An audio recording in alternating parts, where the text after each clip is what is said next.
Vamos a empezar la sesión de esta tarde. Hoy la mesa está muy nutrida, el público tenemos hoy un poco menos que las demás días, pero bueno, en todo caso empezaremos. Como sabéis algunos de los que habéis venido todos los días, esta es el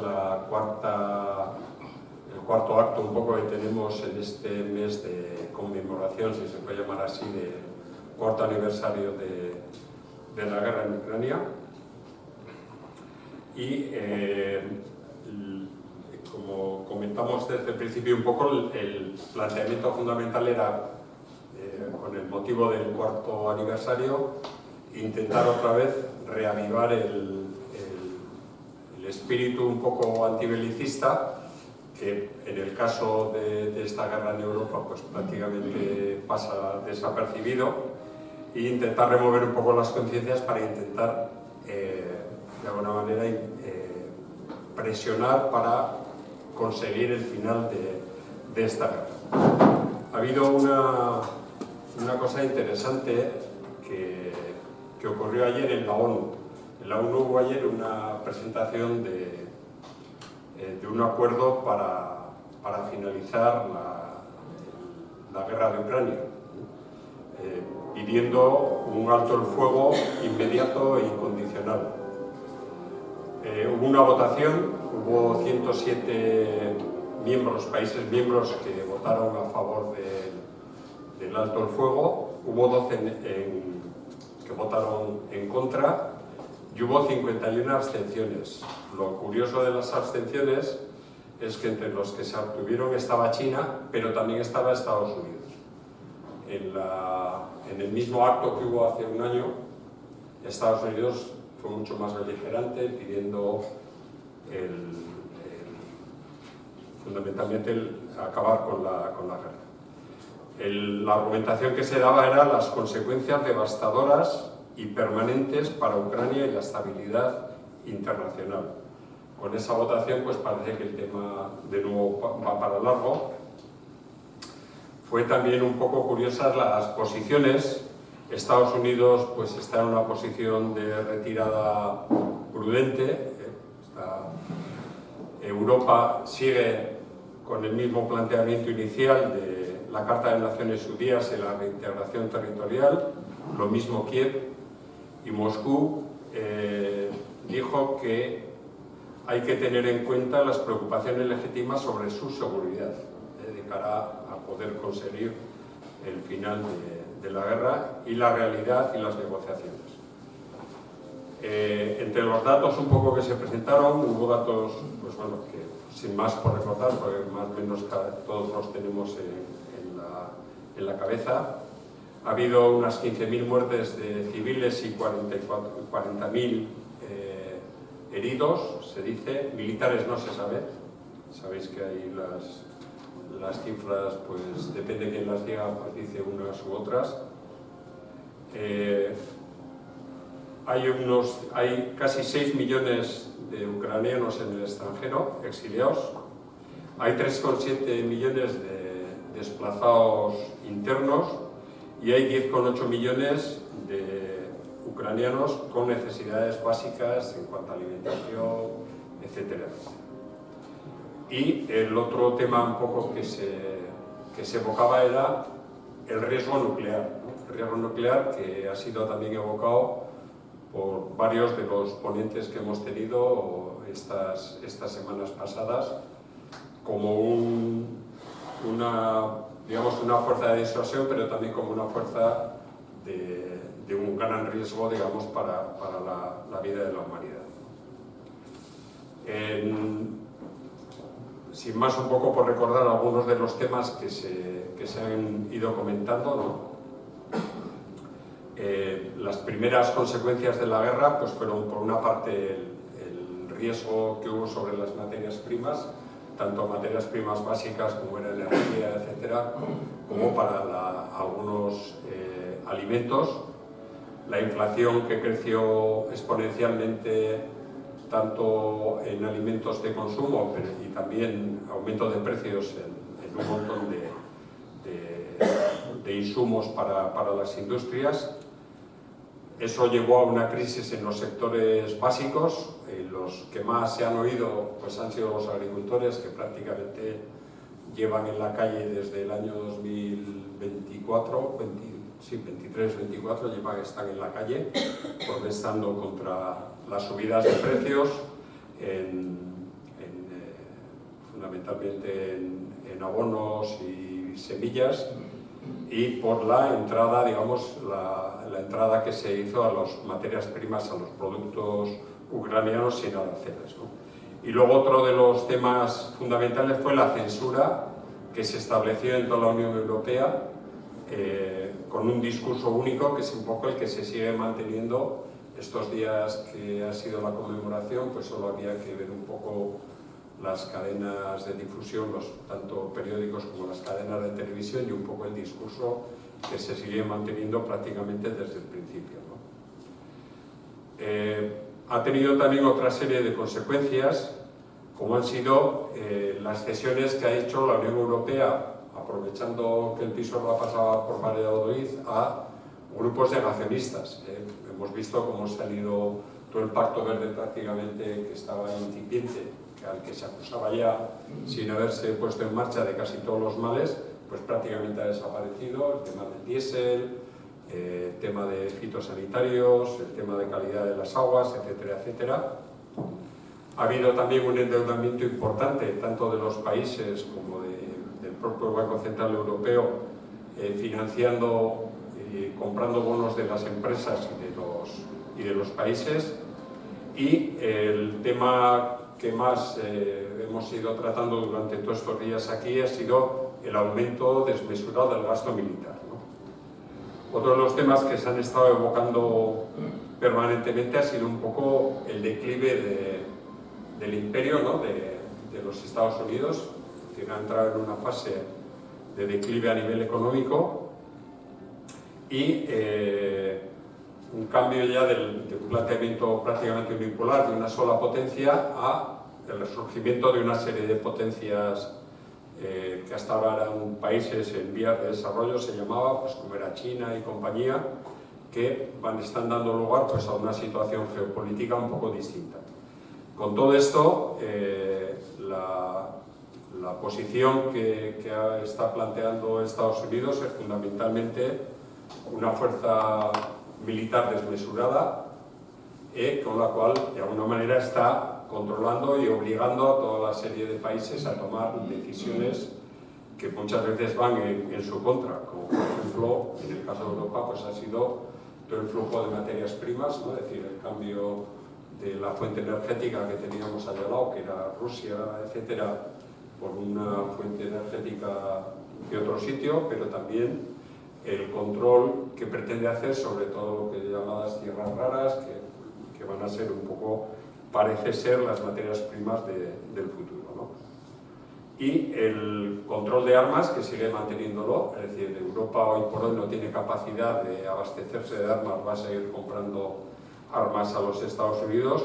Y una cosa muy importante, que es el control del relato cultural, ¿no? Es decir, de alguna manera se mantiene la gran industria cultural y de tecnológica americana, que es la que de alguna manera está haciéndonos también que vayamos tomando unas posiciones determinadas. Y todo ello bajo la amenaza nuclear, de nuevo. Es decir, una cosa que prácticamente pensábamos que había desaparecido, pues bueno, de nuevo se nos ha vuelto a poner un poco encima de la mesa, ¿no? Es decir, básicamente la consagración de la violencia como la única manera de poder resolver cualquier tipo de conflicto. Lo estamos viendo tanto en la aparición de las guerras, pero también un poco en lo que se está haciendo con migrantes, o sea, con la gente que no es, digamos, digamos la situación más frecuente, colectivos LGTBI, etcétera, etcétera.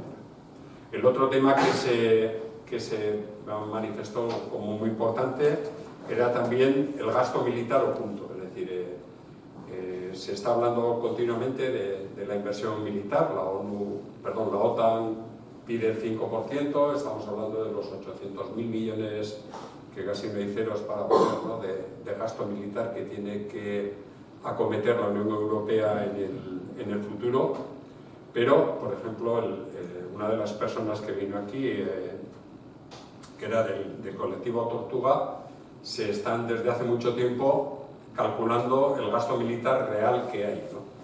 Tanto las partidas visibles como las partidas ocultas que están camufladas en cantidad de partidas que no se sabe muy bien en diferentes ministerios, ¿no? Es decir, el gasto militar en este momento dentro del Estado es superior al 4% y del PIB las partidas ocultas son prácticamente el 200% de las partidas visibles, es decir, que la mayor parte del gasto militar está ahí. Y el otro punto importante era que casi todo este gasto militar que se está cometiendo en base a deuda, con lo cual hay una hipoteca pendiente para las futuras generaciones que tendrán que ir pagando y evidentemente a lo mejor ya no se podrán hacer otras cosas. Bien, entonces después de esta pequeña introducción voy a presentar un poco a la mesa, que son los que van a intervenir.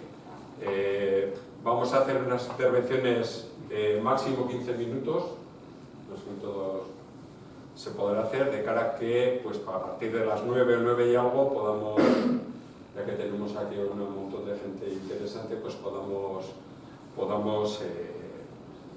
discutir con ellos o resolver las dudas, ¿no? Entonces, a mi izquierda, en primer lugar, está Antonio Arechavala, que es geólogo, doctor en geología. Es una persona suficientemente conocida aquí, yo creo por casi todos, ha estado detrás de muchas de las luchas que ha habido relacionadas con el tema como puede ser Yesa, Geoalcali y otras muchas en Navarra, y es un fanático, no, convencido del decrecimiento, no como una cuestión que se le ocurrió, sino como una de las pocas cosas que se pueden hacer para seguir viviendo en contraposición del empobrecimiento. Exacto. Entonces, es el primero que va a intervenir. En segundo lugar, intervendrá, que está allí a la izquierda al final, Jesús Paz, que es del colectivo antimilitarista de Zaragoza, Mambrú. Nos va a presentar, bueno, son los herederos del movimiento de objeción de conciencia, ¿no?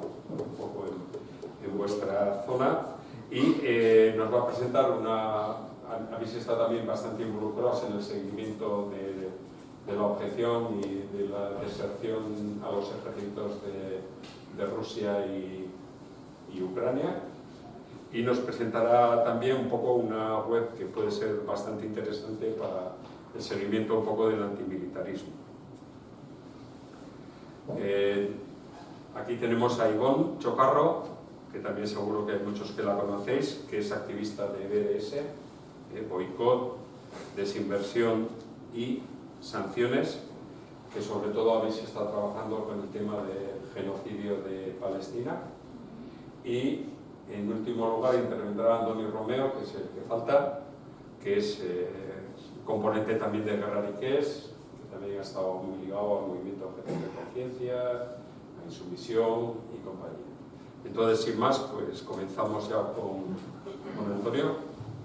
Bueno, pues nada, muchas gracias por la invitación y por la asistencia.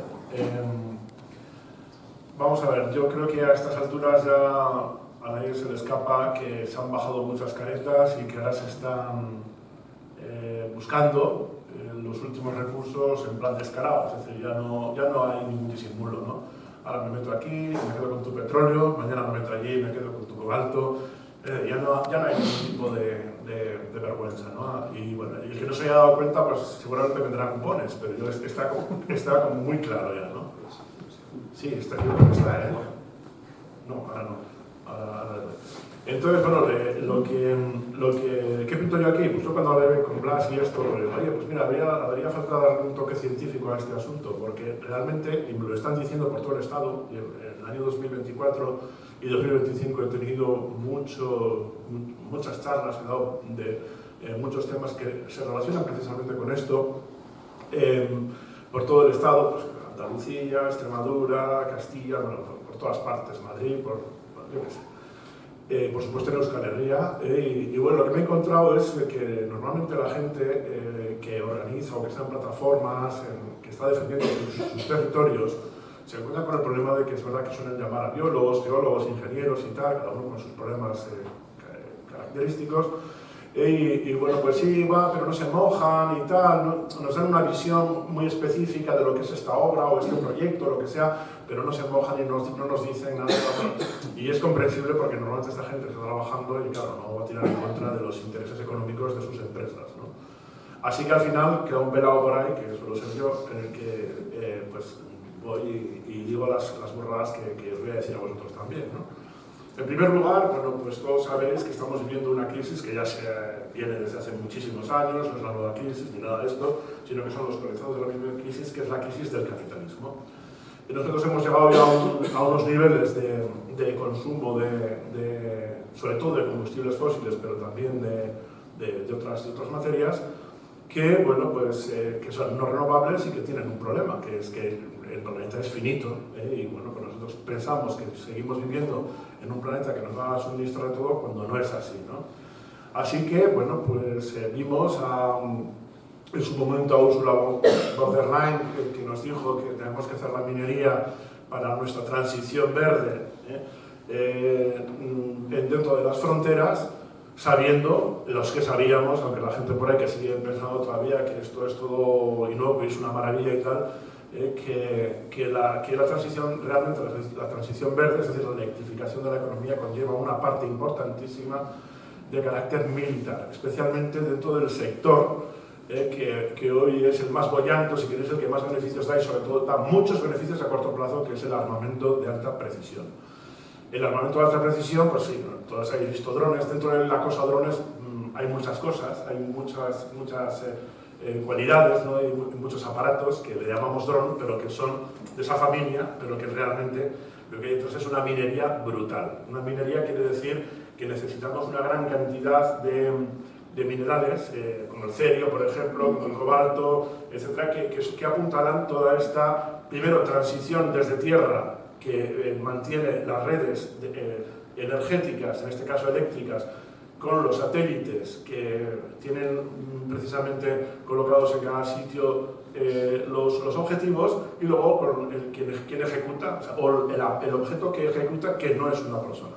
Por eso hemos estado viendo últimamente un escaparate estupendo llamado Gaza, pues también en Ucrania, pero sobre todo en Gaza, en el que hemos visto directamente, si queréis ya pues, por los móviles, en nuestros dispositivos hechos por la esclavitud infantil, hemos visto cómo unos niños son descuartizados en tiempo real, con alta precisión, gracias a esta tecnología. Ese escaparate es brutal de bueno, ¿no? ¿Por qué? Pues porque como es el que más beneficios da, pues los inversores van a buscar a mover el dinero, y allí donde se mueve el dinero y da beneficios, ahí se invierte.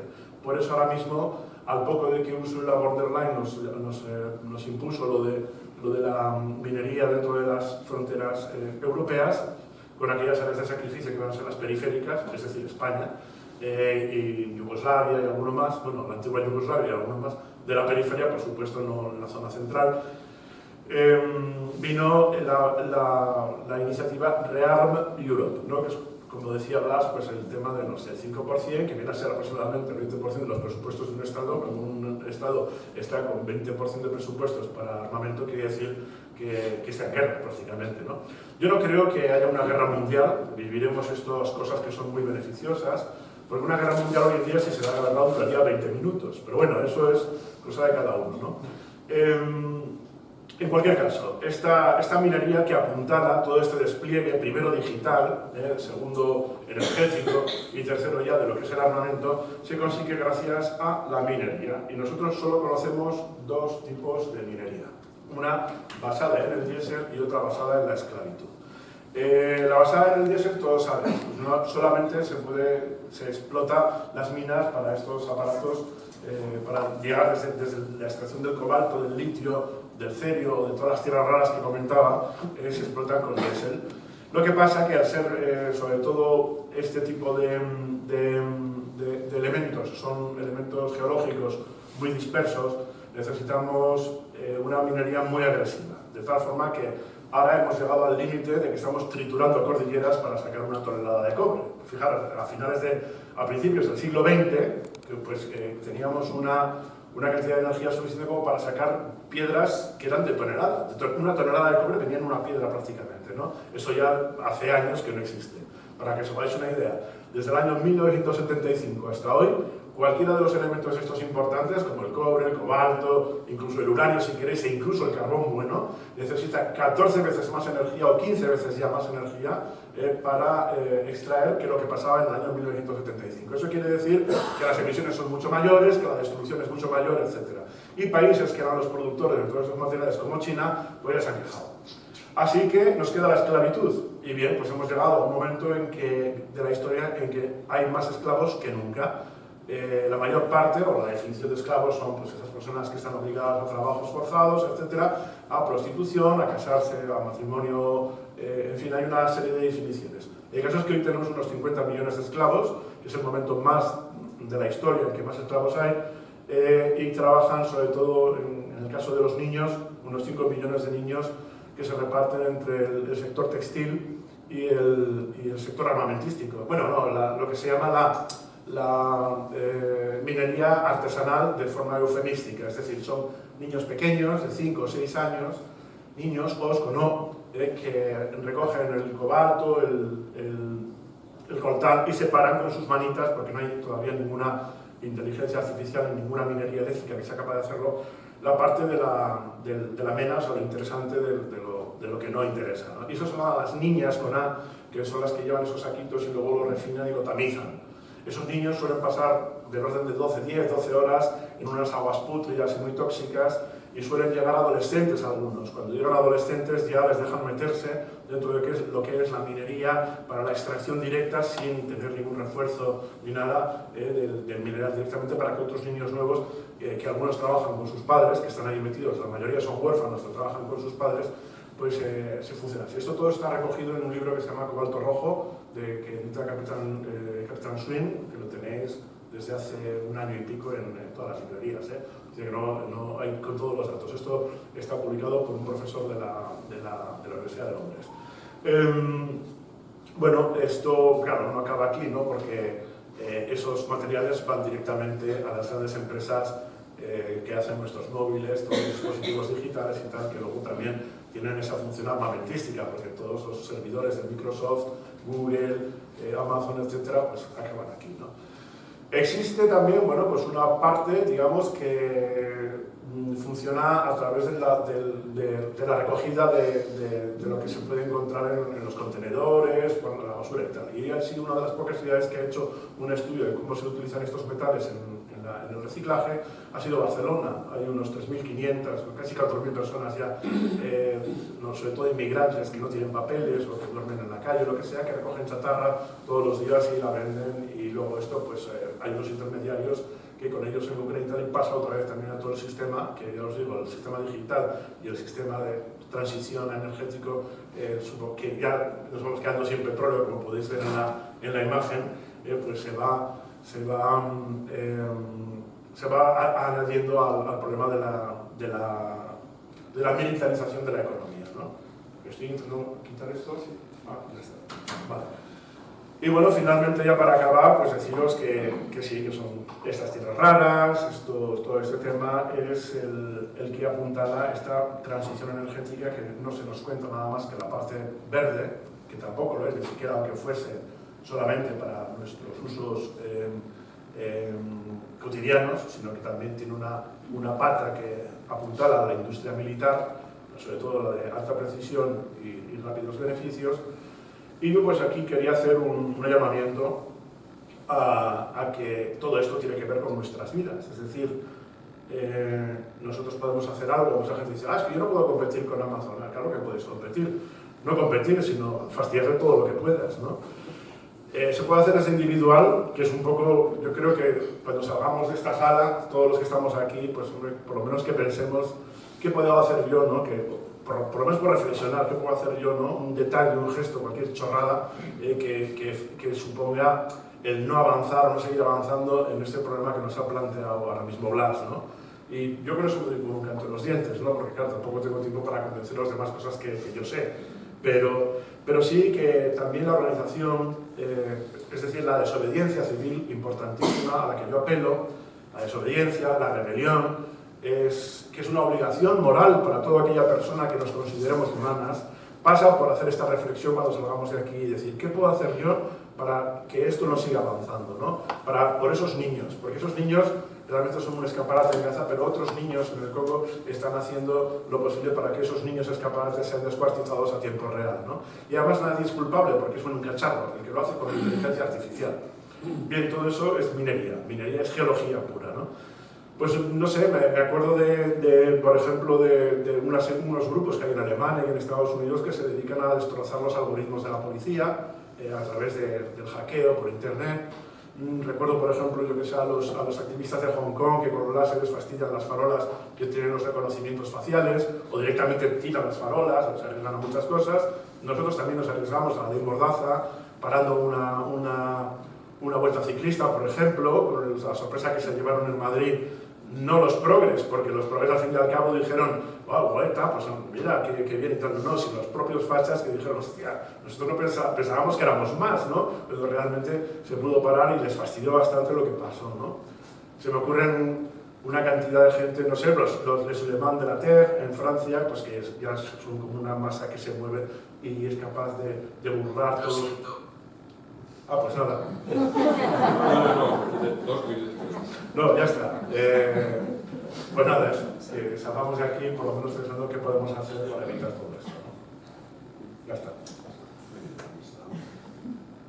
Vale, ahora Jesús, tienes que conectar, ¿no?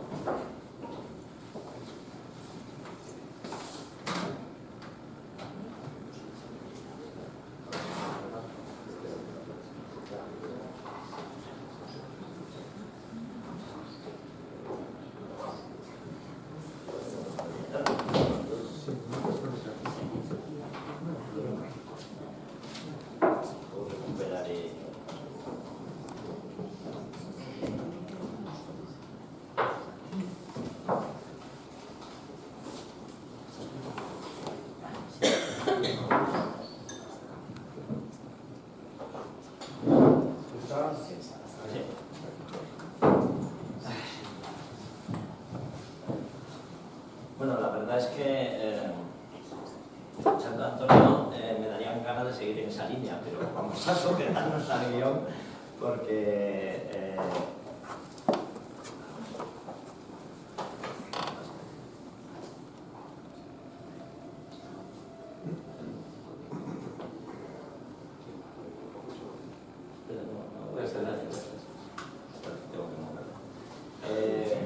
bueno, porque en un principio la idea era un poco explicaros la forma de funcionamiento y las temáticas que está llevando ahora a cabo la web manblue.info, ¿no? Es esta web que veis a mi espalda. El colectivo al que pertenezco, que es el grupo local del antiguo Movimiento de Objeción de Conciencia, acaba de cumplir 45 años. 40 años ha cumplido un fanzine. ¿Se me oye? ¿No se me oye? ¿Sí? ¿Sí? Vale. Bien, pues ese grupo creó hace 40 años también un fanzine que se llamaba Manblue, que luego pasó a ser la revista del Movimiento de Objeción de Conciencia.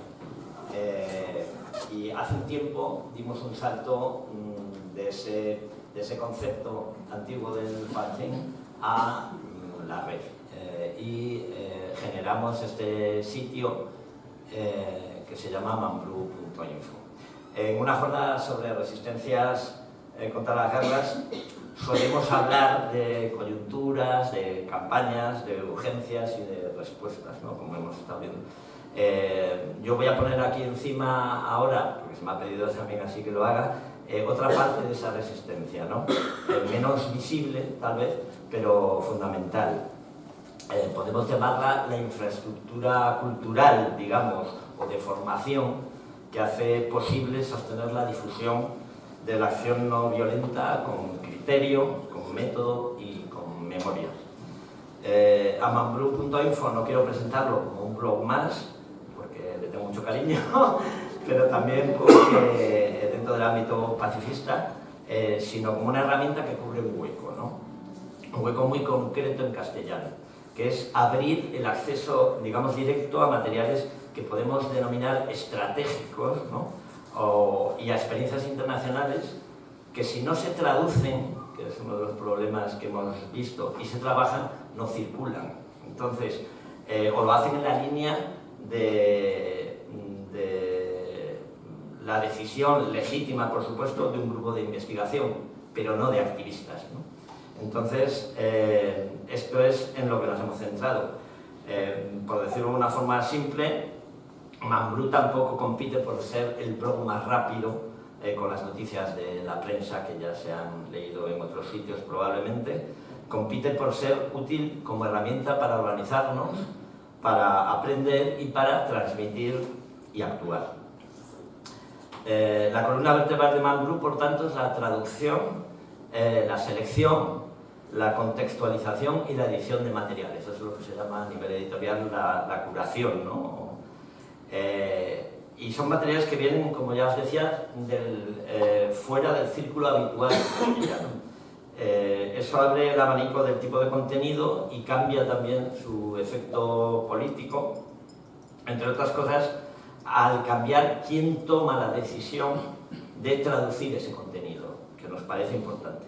Lo podemos resumir así: cambia el origen del conocimiento, no parte de lo que ya está en castellano, o se haya decidido traducir, como ya decía antes, desde otros ámbitos distintos al activismo antimilitarista, sino de textos escogidos por la gente activista que conformamos la redacción, textos casi siempre inéditos en castellano, ¿no?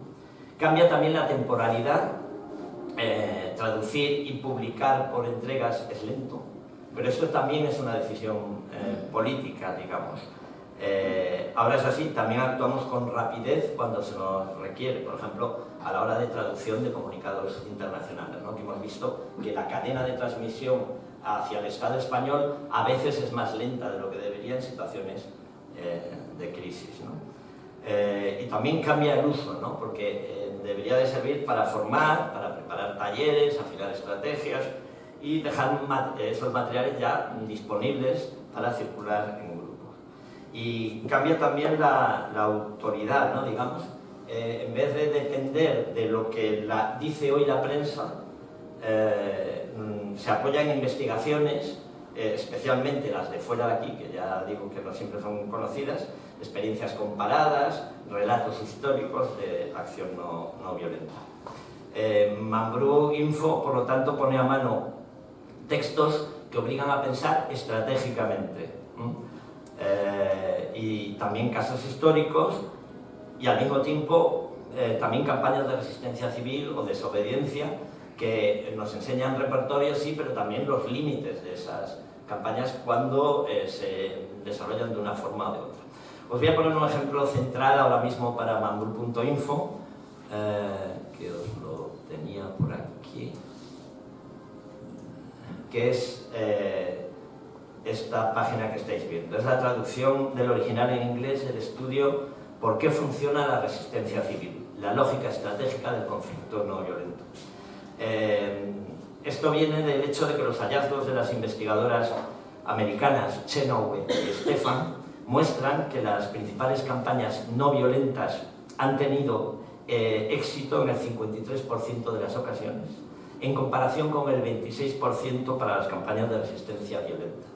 ¿Esta conclusión de dónde se saca? Pues para estos fines construyeron una base de datos específica que incluye esos datos sobre 323 campañas de resistencia violenta y no violenta entre el año 1900 y el año 2006.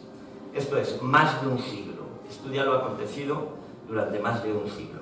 E incluían campañas seleccionadas con un método científico que se podrá consultar sin ningún problema cuando terminemos la publicación de todas las entregas, que incluye campañas por un cambio de régimen interno, contra las ocupaciones extranjeras o por la secesión o la autodeterminación.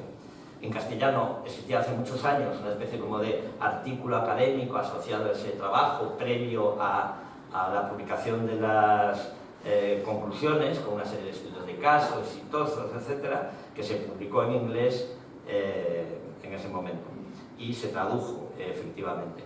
Ese artículo es valioso, pero no equivalía a un texto completo que contuviera, digamos, todos los datos y el desarrollo completo del argumento de esa tesis, ¿no?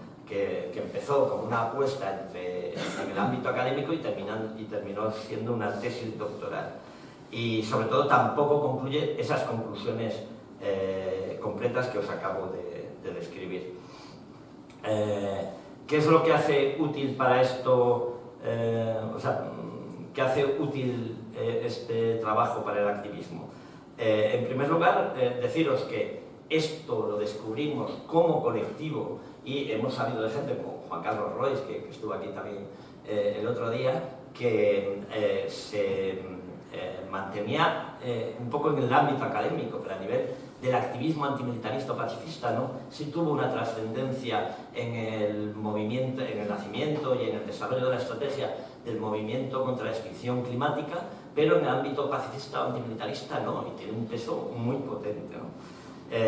Porque desplaza el debate acerca de lo que me parece bien a mí, si la revolución bolivariana o si la estrategia de Gandhi con la India o Rosa Parks con la desobediencia civil a la segregación, y mueve el foco hablando de la resistencia civil como una tecnología política, ¿no? Como qué funciona, cuándo y sobre todo por qué, ¿no? La idea central que se vuelve práctica es esta: la acción no violenta no funciona solo por ser pacífica, funciona cuando construye capacidad social, cuando multiplica participación, cuando fractura los apoyos del adversario, cuando genera dilemas entre la represión y cuando sostiene la presión ciudadana de la gente de forma constante en el tiempo con distintas tácticas.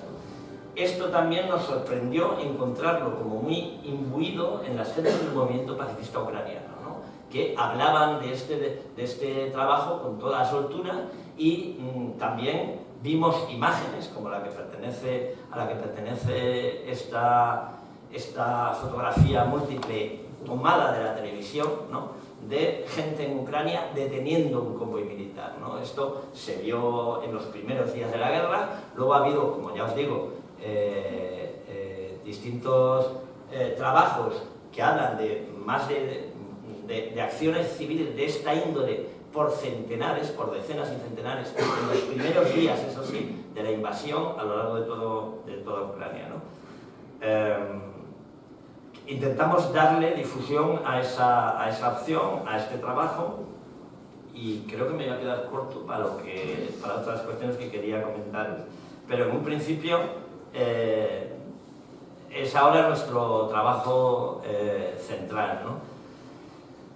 También desde la web intervenimos informativamente, ¿no? Solo a nivel de estas estrategias más globales, cuando un hecho no se cuenta en detalle con la rapidez y la necesidad, la urgencia, que a veces sí es necesario porque no hay disposición, ¿no? Este es un ejemplo de esto. Esto es un texto y una información con vídeo y fotografías que apareció en la web del Movimiento de Solidaridad Internacional. Se solicitaba una difusión inmediata y cogimos ese material, lo difundimos, lo tradujimos, lo difundimos, construimos esta entrada, la contextualizamos también con la actividad del Movimiento de Solidaridad Internacional, por ejemplo en Estados Unidos, que ha sufrido también mucha represión y mucho aislamiento, y publicamos los vídeos, una entrada anterior que habíamos publicado un par de años antes sobre el Movimiento de Solidaridad Internacional. Y ¿qué es lo que ocurrió? Que gracias a esa intervención inmediata había una nota aislada sobre este hecho concreto, ¿no? de una agresión brutal, colectiva, a gente en Palestina que recogía la cosecha de aceitunas, y fuimos el primer medio en habla castellana, pese a esa nota breve de F, de informar detalladamente con el material de primera mano de este hecho, ¿no? Así os podría poner más ejemplos. Os invito a visitar, esto fue también una traducción del alemán que hicimos con gente de la Escuela Oficial de Idiomas de Zaragoza, porque no dominamos el alemán y los deja menos, y fue de un reportaje periodístico sobre dos chavales que habían salido de la guerra de Ucrania, gente que les apoyaba, y esto había salido en la televisión alemana, pero no teníamos capacidad para traducir de oído, además, porque era un vídeo, todo el texto. Hicimos una transcripción, ¿no? Hemos tenido un seguimiento continuo de la campaña que desarrollaron distintos grupos sobre el derecho a la objeción de conciencia y en apoyo a la deserción, con la campaña Objeta la Guerra. Esto se produjo conjuntamente con varias organizaciones internacionales. Estuvimos muy en contacto con Connectium EV, EV son las siglas de ONG en Alemania, traduciendo estos materiales, por ejemplo, de la campaña, que estaban en ese momento solo en inglés, en francés y en alemán. Bueno, en los idiomas en ruso y en ucraniano. Hemos también intentado dar inmediatez a los comunicados que iba dando la IRG.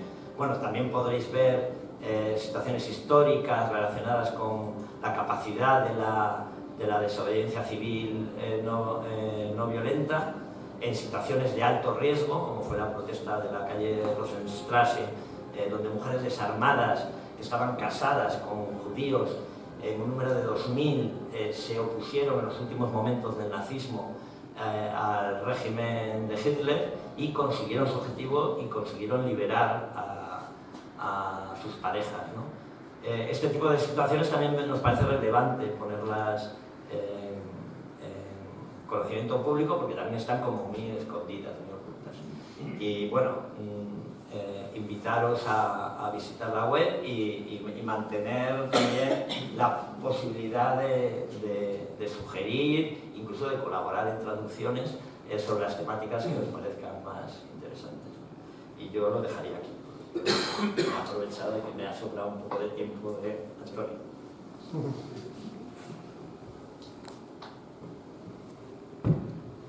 Hola, buenas tardes, Agustí. Bueno, creo que aquí los compañeros me han puesto el marco perfecto para lo que yo voy a hablar ahora. Que no sé si va a ser largo o corto, creo que va a ser corto.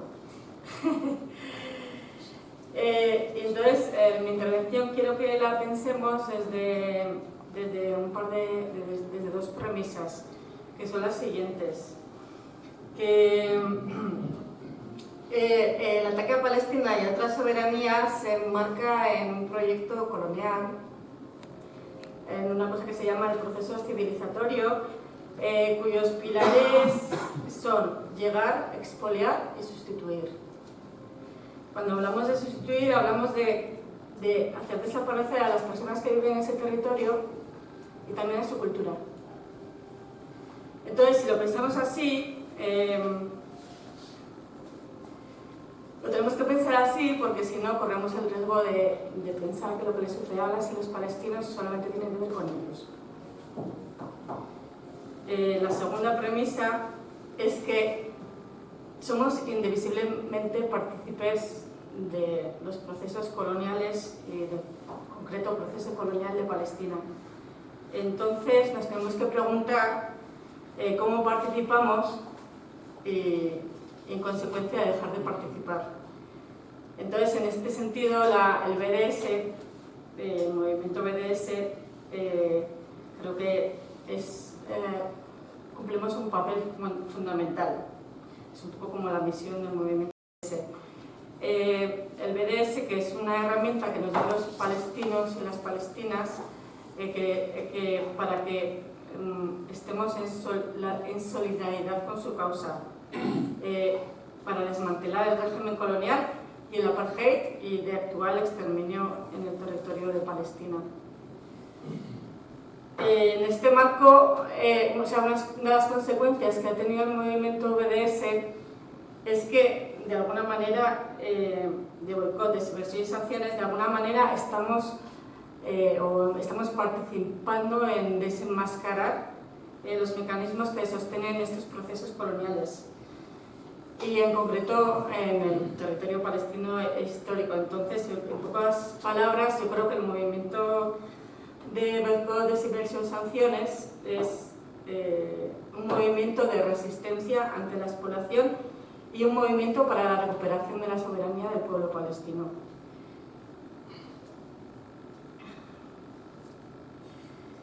El movimiento BDS tiene varias actuaciones, varias líneas de actuación, y una de ellas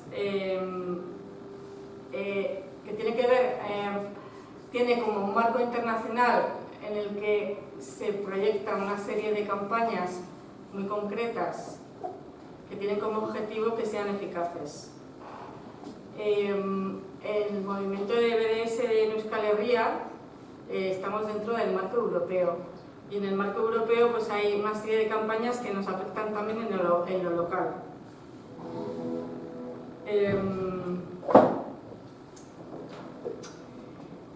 Y entonces, a ver, un segundito. Entonces, ¿cómo trabajamos en el movimiento de BDZH Nafarroa? Pues hacemos que estas campañas, trabajar en visualizarlas y también investigamos cómo nos afecta localmente.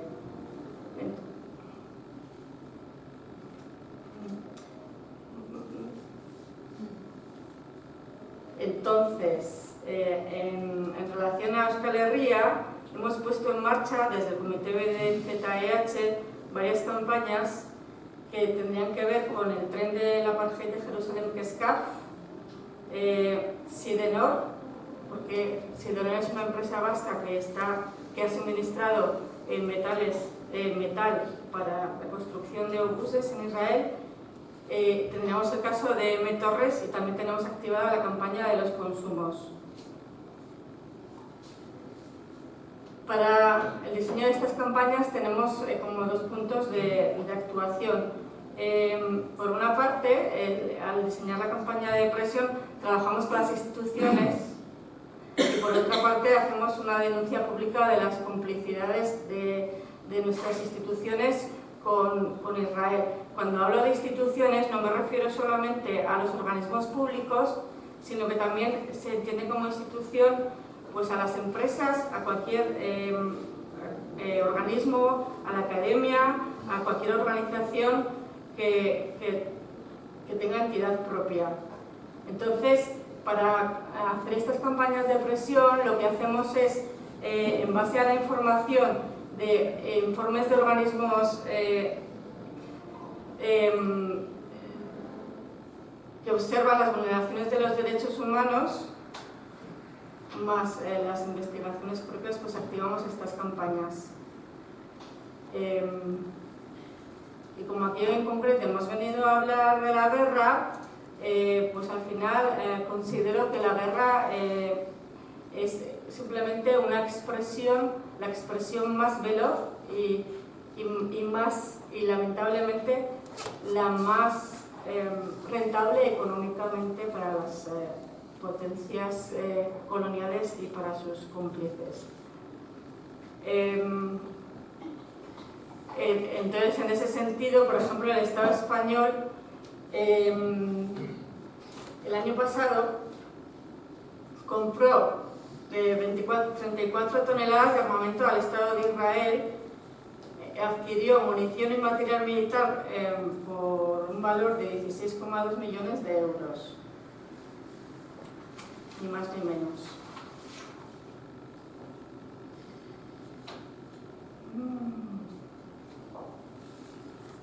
El Estado español está haciendo la competencia a Israel en el comercio de armas exterior y se sitúa en el país 9º, justo detrás de Israel,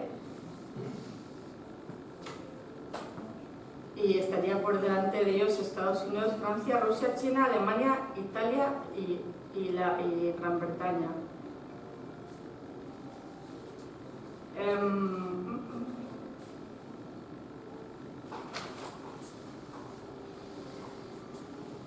En el ámbito del armamentismo y de la industria militar, en el Estado español, o sea, aquí en Nafarroa, tenemos a la empresa que tenemos en Torres de Lord, que M-Torres.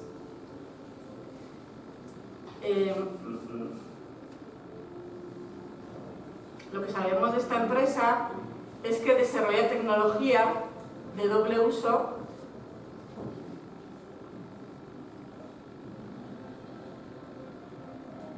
que se aplica tanto en la industria civil como en la militar. Ha desarrollado una tecnología para aplicar un polímero que se usa para la construcción del avión F-35, que es el avión que Israel utiliza en Gaza para ejecutar el genocidio.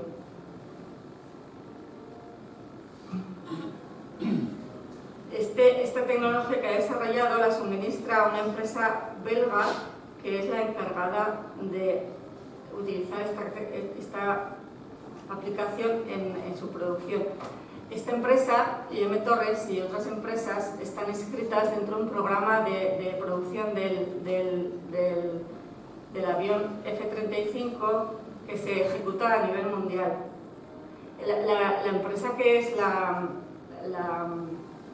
que gestiona o la cabeza de esta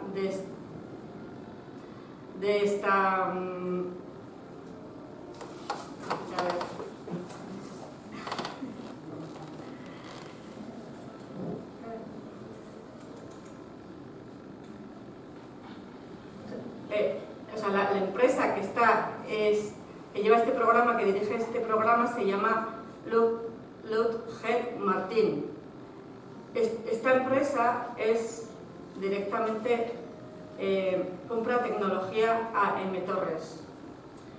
Si sabemos por su página web, la de M-Torres, que esta empresa ha comprado, o sea, a ver. Tranquila. Perdonad, es que me pongo nerviosa, así me nota un poco, ¿no?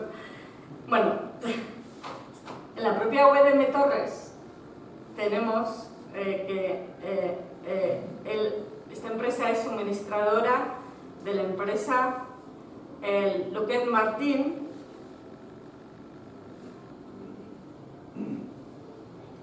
porque ellos mismos nos hacen saber que suministra tecnología para la construcción del fuselaje y de las alas del F-35. Además, M-Torres tiene nexos directos con Israel Aerospace Industries. Esta empresa utiliza la maquinaria Torres Drill en sus procesos de fabricación del F-35. M-Torres y esta empresa Israel, además, están de manera conjunta en proyectos de I+D, de investigación e innovación activos. ¿Qué más sabemos de M-Torres? Que ha suministrado maquinaria, tecnología a las empresas Boeing y Airbus. Estas dos empresas son indiscutiblemente proveedoras del genocidio en Palestina. El Boeing, por ejemplo, es suministrador para Israel del helicóptero Apache, y el Airbus también es suministra los drones usados en Gaza durante el genocidio perpetrado en Palestina.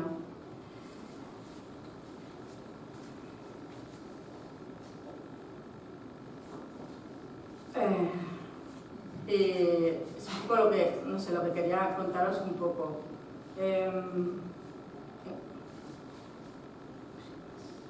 Sí.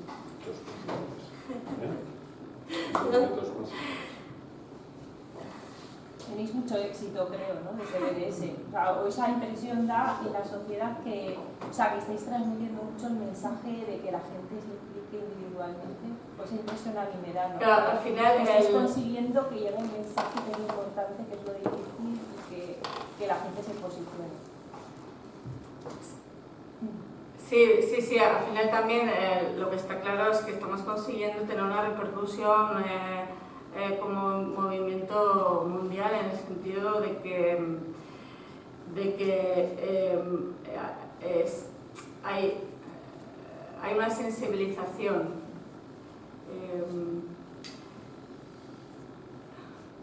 También supongo que hay empresas que están reculando, ¿no? Ahora no me acuerdo cuál era, pero había algunas que estaban como reculando, por lo menos estaban escondiendo más después de las campañas que estaban realizando. O sea, no están tan abiertas a mostrar lo que son, sino que están mucho más escondidas, ¿no? Por las cosas que hacen, su apoyo a Israel y... Pues, que gracias, porque es importante. No es protestarte a eso. No pasa nada. O sea, no, hay empresas. O sea, que Carrefour no está. O sea, que igual Carrefour sigue funcionando, pero seguro que ha tenido pérdidas. Sí, efectivamente. En el año 2024, que el Carrefour, a pesar de haber hecho una bastante inversión en el territorio español, sufrió, o sea, no pérdidas, sino una menor cuantía de beneficios. Y bueno, No se la puedo.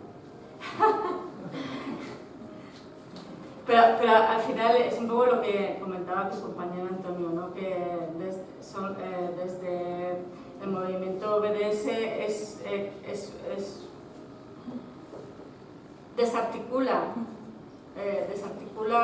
mediante la intervención, desarticula el alimento económico de las empresas, que al final está compuesta, al final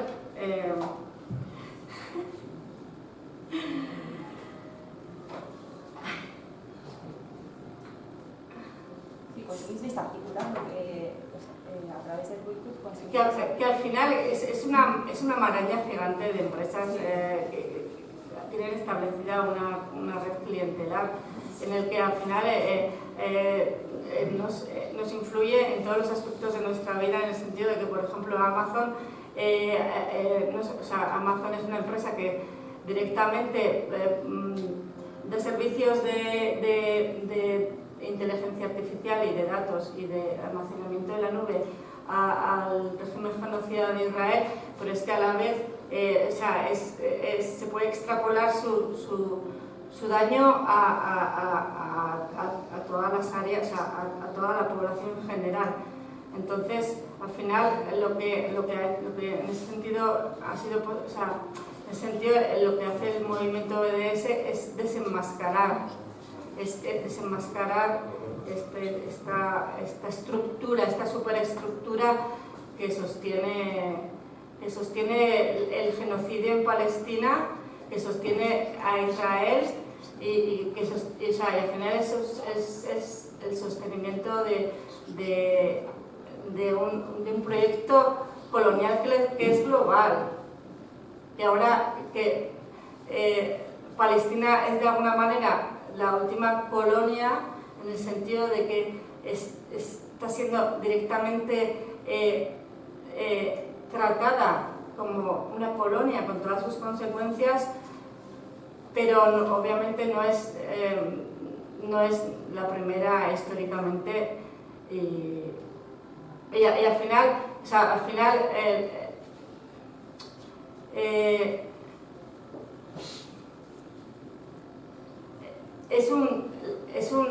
es una forma de entender el mundo, la colonización, porque la sufrieron los palestinos, porque tienen, por ejemplo, ese acercamiento tan intenso en Cisjordania, ¿no? Con toda esa construcción tan muros que aíslan totalmente a poblaciones. Pero es que eso también, o sea, son procesos que no están inventados en Palestina, que son procesos que también se dieron históricamente en el siglo XVI con los cercamientos del territorio. Es decir, al final la colonización de Palestina es un reflejo de una manera de vivir en el mundo en el que existe unas potencias o unas opresoras o una serie de élites opresoras que ejercen diferentes formas de violencia más o menos taxativas en todos los territorios a nivel global. Lo que ocurre en Palestina es que o sea, es tan descaradamente, tan vomitivamente explícito que Es que lo vemos en tiempo real. y tan en directo. Entonces, en ese sentido, hemos sufrido una especie de palestinización del mundo, en el sentido de que nos ha sensibilizado y nos ha hecho despertar y nos ha hecho visibilizar, como ha dicho antes Antonio, todas esas fuerzas que están actuando en contra de los pueblos, ¿no? En este caso del pueblo palestino. Pues nada, yo quería decir una cosa que has dicho de Amazon que se me olvidó antes, ya que como yo no hice nada de tiempo, pues no por eso. No, quería decir que una de las cosas que se me olvidó decir, se me pasó porque fui muy rápido y tal, fue que lo que has comentado tú de Amazon. Amazon se dedicaba a hacer algoritmos y programas para precisamente la identificación de aquellas personas que pudieran ser peligrosas y tal. Pero bueno, hay que agradecer a muchos de los trabajadores de Amazon que boicotearan ese tipo de la venta de ese tipo de software. Eso que quede claro, ¿eh? Es decir, que dentro de las propias organizaciones que son el demonio, hay gente que lucha porque, bueno, en contra de los intereses de su propia empresa, pero porque se siente más humana. Eso es rebelión, eso es desobediencia y eso es lo que hay que hacer. Por cierto, tengo una mala noticia, se acaba de morir Tejero, que lo sepáis. Justo hoy.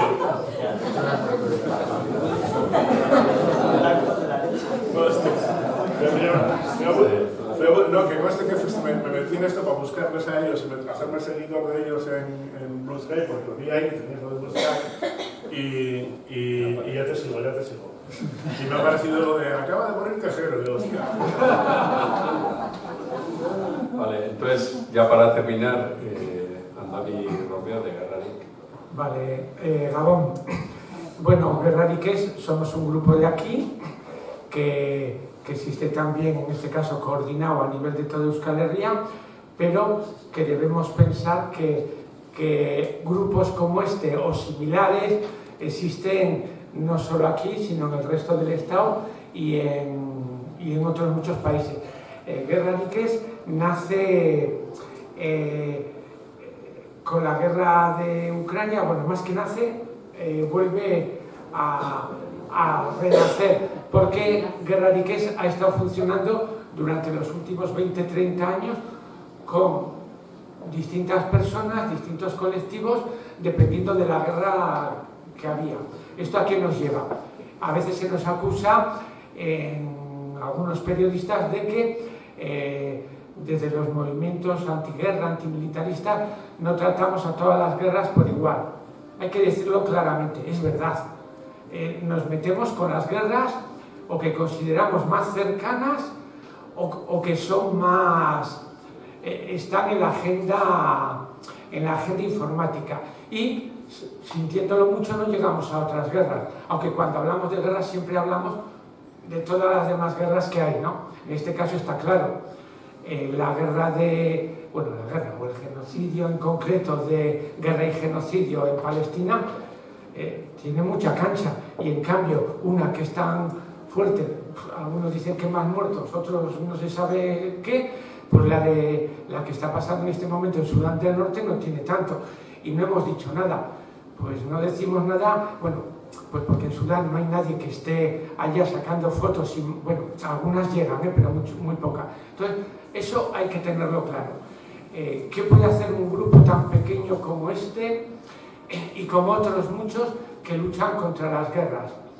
Pues no pueden hacer mucho porque el orden internacional está, de alguna manera, está en otras manos y nos impide el poder hacer grandes cosas. Pero ¿cuál es nuestro objetivo?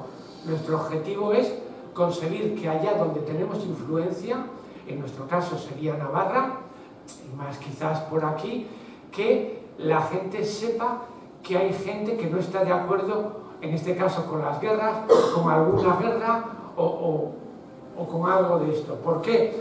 Porque si nos dejamos llevar por los medios convencionales, podemos pensar que todo el mundo está de acuerdo con las guerras o defiende todo eso.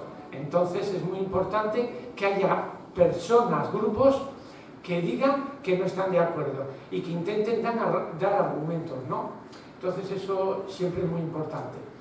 En nuestro caso a veces sale, yo sí que tengo muy claro que hay que ir ahí, que tenemos que contraponer guerra, tenemos que contraponer militarismo, tenemos que contraponer gasto militar con el tema del cambio climático y todo lo que nos ha comentado antes Antonio. ¿Por qué? Porque todo el dinero que estamos gastando en todo esto no lo gastamos para luchar contra el cambio climático o no lo gastamos para luchar con la inseguridad en el mundo. Y la inseguridad no viene solo de las armas, viene del hambre y del mal reparto de la riqueza. Esto es una segunda característica, tener en cuenta que no somos solo un grupo antibelicista, sino que planteamos otras cuestiones que tienen que ver con el porqué de las guerras y qué pasa con ellas. Esta última época en la que llevamos, tenemos que reconocer que Ucrania, o la guerra de Ucrania, no hemos conseguido grandes movilizaciones, son pequeñas, comparados con lo que ha pasado en Gaza. Afortunadamente para la lucha de Gaza ha sido muy pequeña, pero eso tiene que ver con otras cuestiones. Lo de Gaza estaba muy claro qué pasaba, aunque ha costado que se mueva, y quizás en Navarra la cosa ha sido mucho más fuerte y en el Estado ha ido, yo creo, a otro ritmo. Pero es verdad que con lo de Ucrania ha sido más difícil porque ni entre la izquierda ni los grupos antibelicistas hacíamos el mismo discurso sobre lo que estaba pasando en Ucrania y sobre si había que poner a Ucrania versus OTAN a la altura de Rusia o no había que ponerlo. Entonces, bueno, pues estaba ahí, además de que mucha gente se tragó el anzuelo de lo que los medios de comunicación nos dijeron cuando hablaban de que los pobres ucranianos habían sido atacados, y es verdad que fueron pobres porque les han pagado en sangre todo esto, pero nadie hablaba de que la guerra no empezó hace 4 años, sino que llevaba 8 o 10 años en el Donbass pegándose tiros y ni la OTAN ni nadie había hecho prácticamente nada, ¿no? ¿Qué hacemos grupos como el nuestro? En nuestro caso, una de las cosas que hacemos, bueno, nuestros puntos de partida son el lema de la guerra empieza aquí y luego la guerra crimen contra la humanidad. ¿Por qué empieza la guerra aquí? Porque las armas se hacen en el norte y también se hacen en España. En España, independientemente de lo que pensemos si esto tiene que ser independiente o no, estamos en un marco que es el Estado español, y el Estado español es uno de los 10 países que más armas vende. Muy por detrás, porque Estados Unidos está vendiendo ahora mismo, parece ser la mitad que los otros 9 países. Pero estamos ahí, y eso tenemos que decirlo claro. También porque aquí no hacemos lo suficiente por parar las guerras. Con eso de que estamos en la Unión Europea y tenemos que llegar a consenso, lo que nos cuesta criticar o pedir que las guerras paren, ¿no? Y eso que en el tema de Ucrania no lo vamos a decir, pero sí en el tema de Gaza, el Estado español es de los países que más se ha enrollado dentro de Europa. Y seguro que de los que estamos aquí, casi nadie está de acuerdo con lo que ha hecho. Pero si lo comparamos con otros, pues bueno, en el caso de Ucrania no, porque ha mandado dinero, ha mandado armas y otras muchas cosas, ¿no? no olvidemos, luego lo voy a comentar, el tema de Bardena. O sea, cada vez que va a haber un conflicto, los aviones pasan por Bardena. O sea, la guerra empieza en Navarra, la guerra se entrena en Navarra, mal que nos pese. Y quizás eso nos debería hacer reflexionar sobre un tema como el de Bardena y qué tenemos que hacer para intentar que eso sea más masivo, sabiendo que, bueno, por nuestras diferencias estratégicas entre unos grupos y otros.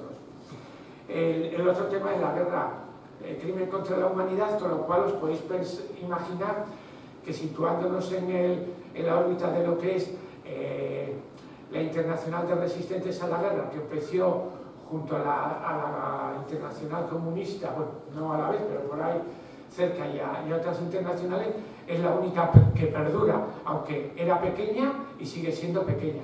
Quiere decir que nos situamos en el campo de la no violencia y el antibelicismo y, por supuesto, antimilitarismo, que va más allá que los conceptos anteriores. ¿Qué hacemos?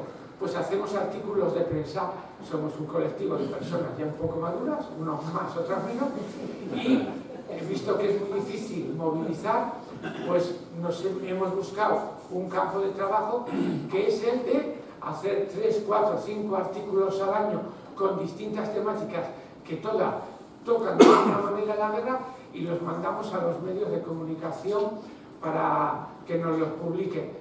Con eso intentamos mantener en la población esa idea de que no todo el mundo estamos de acuerdo con las guerras, y sino que hay gente que no está.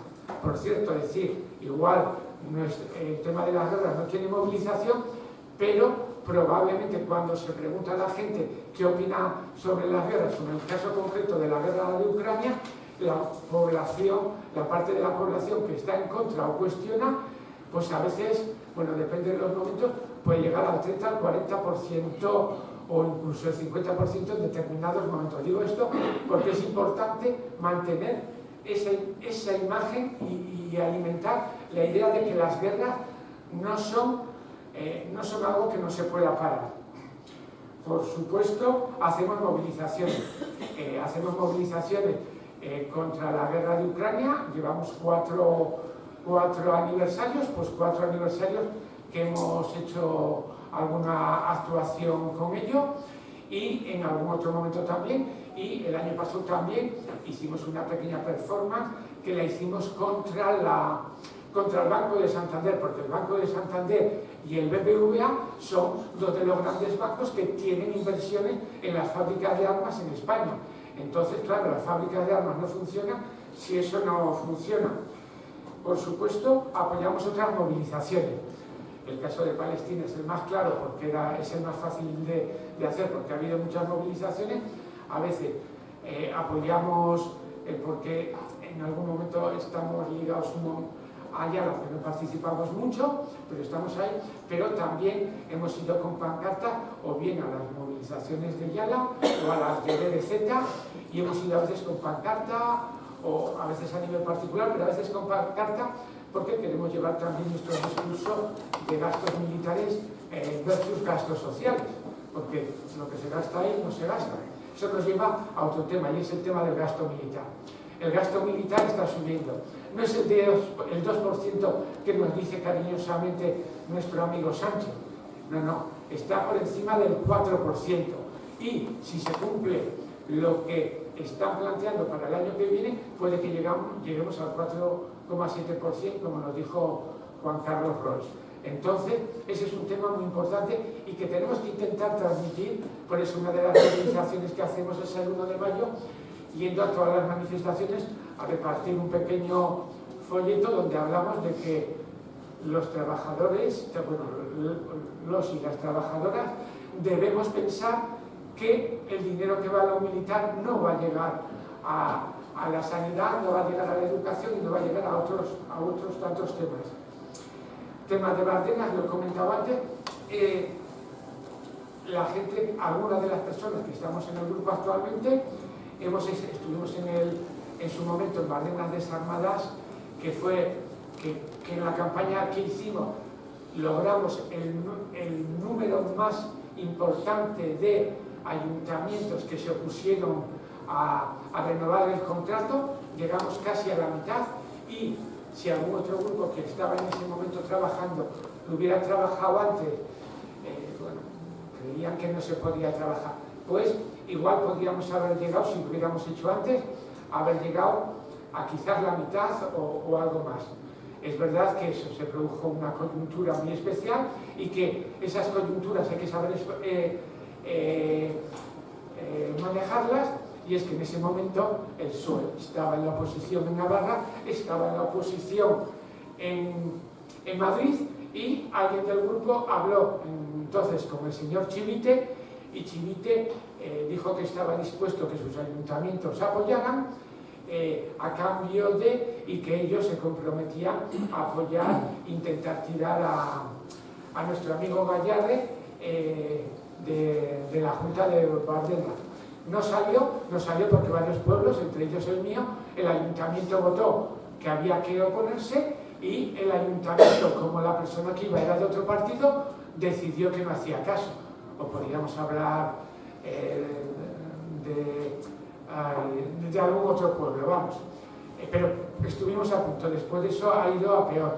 También hemos colaborado con la Asamblea Antipolígono, vamos a todas las marchas que se hacen y apoyamos, y ahora hay una segunda etapa de Bardena Libres en la que no estamos activos, pero en la etapa anterior sí que estuvimos, digo, porque Bardena sí que es un tema que creemos que hay que apoyar y que hay que potenciar. Y hablando de esto, no tiene sentido trabajar solos si no intentamos coordinarnos mínimamente con otra gente. A nivel de Euskal Herria, evidentemente, estamos en la coordinadora de Gerrariqués, que es la que en estos momentos, en las otras, no, estos no, mañana, sobre estas horas, estarán haciendo las otras 3 capitales vascas concentraciones contra la guerra de Ucrania, mientras que nosotras lo vamos a pasar al viernes. Y lo hacemos de la mano de la Carta Social y de otros grupos. Y presentaremos mañana en unos casos y el viernes en otros, pues un manifiesto contra la guerra, que ha sido firmado por 20 y tantas organizaciones de toda Euskal Herria.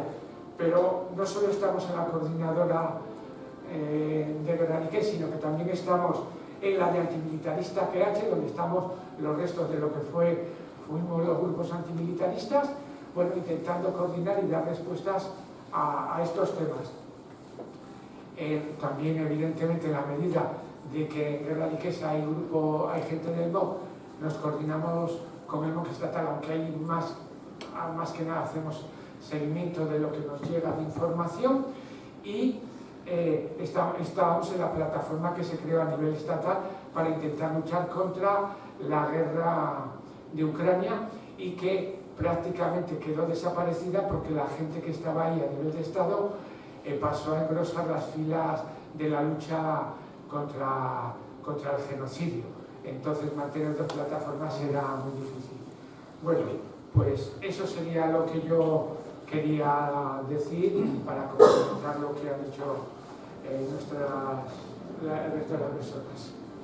Bien, pues a partir de ahora abrimos turno de preguntas y de debate. Si alguien tiene alguna opinión o quiere comentar algún tema con los ponentes o comentarnos algo.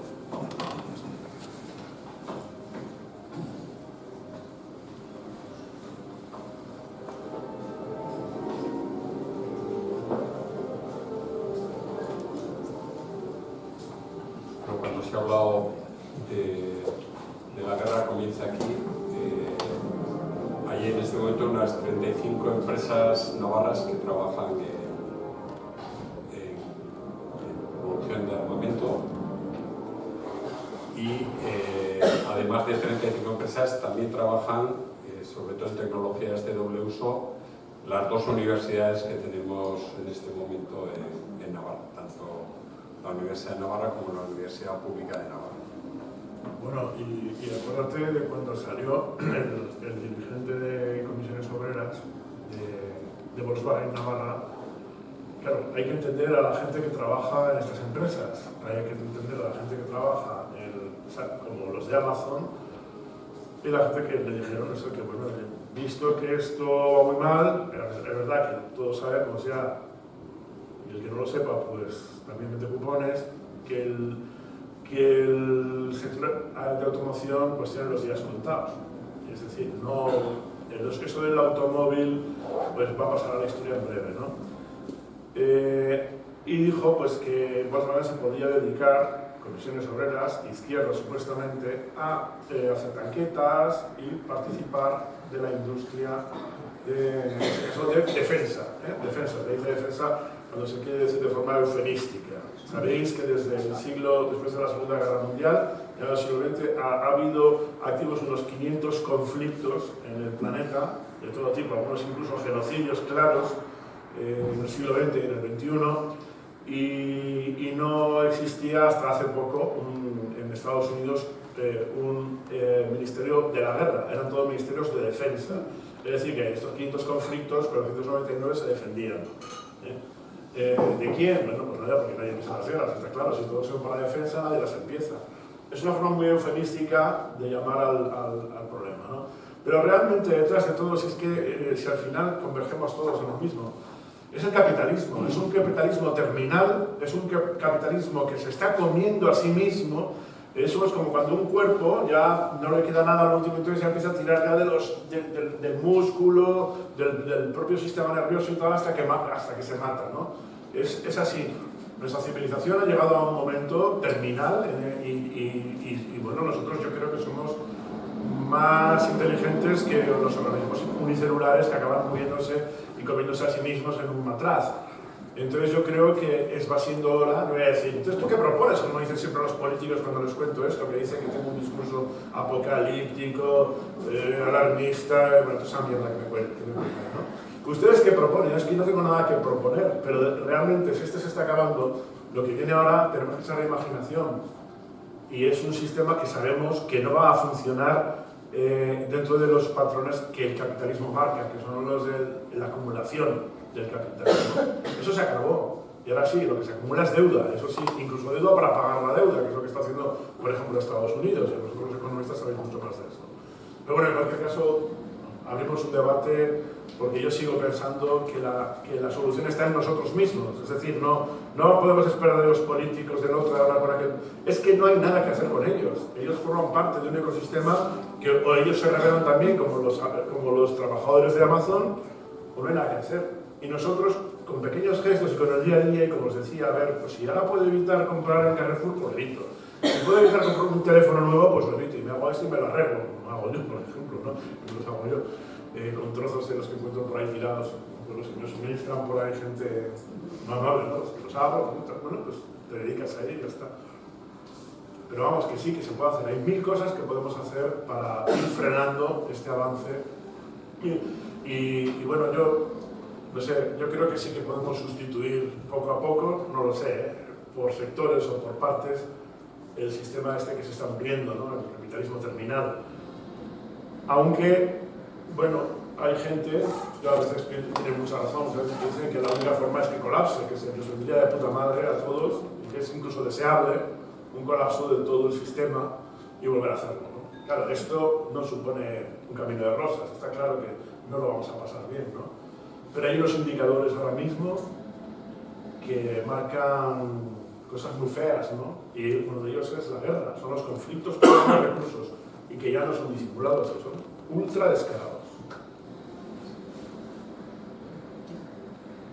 No, yo quería sacar también a reducir el tema de esta oleada de militarismo, incluso podríamos denominar social, que está recorriendo toda Europa, ¿no? Y la clase política ha sabido inducir muy bien a la opinión pública y se está viendo como en distintos países se está hablando de restaurar el servicio militar obligatorio en Alemania, en Francia. Aquí de momento nadie se ha atrevido a plantear nada parecido, pero el espíritu en la clase política, en los gobiernos europeos, es ese, ¿no? No solo necesitamos poner dinero en la guerra, no solo necesitamos poner materiales, esfuerzos, industria, necesitamos también vidas humanas para afrontar una necesidad superior de la que hablan los gobiernos, ¿no? Intentamos ahora abrir una grieta, y lo estuvimos tratando en el acto que hicimos en el aniversario, por dos lados, ¿no? Por un lado, por el lado de la formación que os decía, de la realidad científica que dice qué es lo que funciona a la hora de resolver los conflictos históricamente, y como bien decía Andoni, apostamos por la no violencia porque ahora ya no es una cuestión de opinión. Desde nuestro punto de vista hay también, digamos, sólidos argumentos en ese sentido, y que, por ejemplo, en nuestro caso, una de las cosas que queremos cuando terminemos de publicar el estudio de Erika y de María sería hacer una exposición itinerante con ese material, esos datos, con una serie de naras para poder compartir por los institutos, los colegios, etc. Pero por otro lado nos hemos encontrado también con un reciente premio que ha tenido un documental en Cataluña que se llama Te harán un hombre, muertes silenciadas. Tiene como dos entregas, una reciente que es de integrantes del servicio militar en Cataluña que terminaron en un cuartel de las COE, de operaciones especiales, y describen la situación de brutalidad, de torturas, en determinadas ocasiones de muertes de gente que fue al servicio militar. 1900 personas, desde la muerte de Franco hasta la supresión del servicio militar obligatorio, murieron en el Estado español en la mili. Eso sin contar con los casos de suicidios y otras derivadas que se producían de gente después de volver del servicio militar. Esto en Cataluña, ese documental y otro anterior en el que hablaban las familias, no la propia gente afectada, ha despertado mucho revuelo. Ha llegado allí al síndic de Greuges, que es como la figura de la Defensoría del Pueblo a nivel estatal, del Defensor del Pueblo, y se están moviendo cosas. Creemos que es importante sacar a la luz esa memoria oscurecida, esa memoria escondida de lo que suponen los servicios militares obligatorios, ¿no? Más allá, además, del propio fortalecimiento de los sistemas belicistas y militaristas, ¿no? Las consecuencias humanas, no solo en la guerra, sino en el propio servicio militar, que tienen para nuestras sociedades, porque, como bien estamos diciendo aquí, vivimos esos conflictos como algo ajeno a nuestras vidas y como algo que no nos tiene por qué afectar siempre que pongamos el dinero o que vaya otra gente a la guerra, ¿no? Entonces creemos que eso es también un camino que hay que abrir o reabrir, ¿no? Recuperar eso que también es memoria histórica en este país acerca de las consecuencias del servicio militar como soporte de la guerra.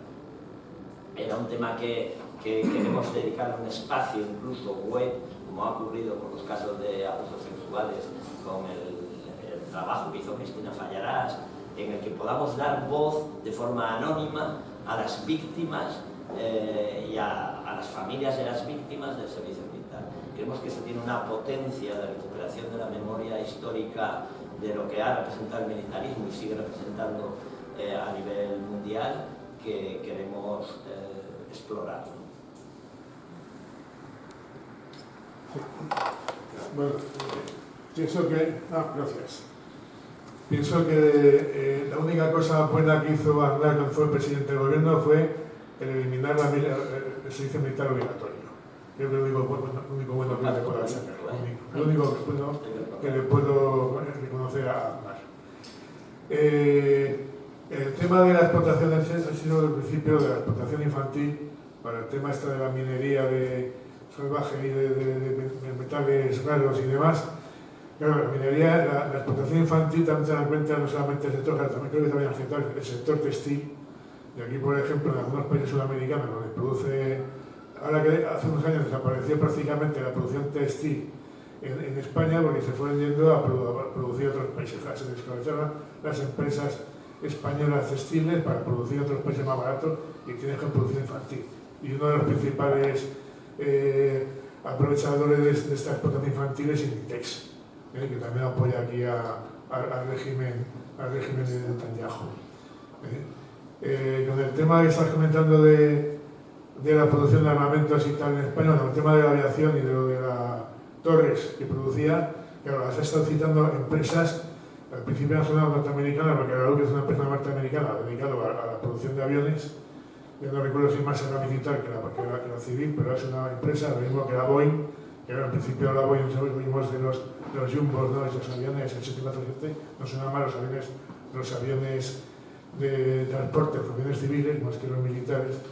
Ya he citado a Airbus, y la Airbus, que es una empresa europea, que es un consorcio de que está forma parte de una empresa española que era CASA, Construcciones Aeronáuticas S.A., y sí, tiene fábrica en Sevilla, tiene instalaciones en Madrid, y creo que tienen, ahora no recuerdo exactamente, igual lo confundo, es el mismo sitio, que tienen un aeródromo en la ribera de Navarra, Airbus. Tiene un aeródromo, lo que no estoy seguro si es el mismo que estoy pensando ahora, igual Andoni lo sabe, porque sé que ha habido denuncias de compañeros de Abritas, en Abritas ahí, en paralelo a la existencia del polígono de tiro de Bardenas, allí ya hay un aeródromo militar. Y yo no sé si es el mismo aeródromo militar de Abritas, ahora no recuerdo, el que emplea Airbus. Entonces, claro, está pensando Airbus como producción para aviones también de transporte aéreo, de aviones civiles, y claro, el que tenga un aeródromo militar, Airbus y tal, ya lo que un aeródromo militar es lo que me choca, ¿no? No lo sé, si igual me puede sacar de ese punto Andoni, si lo sabe, qué pasa con el aeródromo de Abritas y si es el mismo aeródromo de Airbus. Gracias. Hasta este año pasado nunca se había hecho nada con Abritas y el tema lo destaparon la gente que he comentado antes de Bardenas Libre. Había pasado totalmente desapercibido porque quedaba en segundo lugar o un poco escondido porque tiene que ver con Bardenas. Es un aeródromo de tierra, o sea, no tiene pistas encementadas y fue de los italianos, bueno, un lado de la carretera de los italianos y otra de los alemanes, en plena guerra civil, o sea que le dieron buen uso y luego siguió ahí el pueblo, el ayuntamiento en algún momento lo ha empezado a reclamar. Me parece que es complemento de Bardenas, aunque en general los aviones que vienen a Bardenas, como son mucho más grandes, entiendo yo, creo que vienen casi todos de Zaragoza o de otras bases. De todas maneras, es un aeródromo, que lo tengamos claro, de uso civil y militar, porque ahí fue donde nuestra princesa hace unos meses bajó con su helicóptero para poder ir al pueblo. O sea que no solo lo usan los militares, sino que si se necesita, la Casa Real, que son civiles, pues también lo usan. Cuando toca el otro ¿no? Oye, que te olvidas de que Su Majestad el Rey es el capitán general de todos los ejércitos. Luego, no es civil. Perdonad, yo también quería recordar una idea que a veces no se expresa correctamente. El servicio militar en España está suspendido. O sea, si esta noche, por ejemplo, Pedro Sánchez se acuesta con la preocupación de que el señor Abascal le haya llamado izquierdita cobarde por no defender al país, mañana por la mañana podríamos tener restaurado ya de forma automática, no hay que hacer ningún tipo de mecanismo constitucional especial. Mañana tendríamos el servicio militar obligatorio recuperado.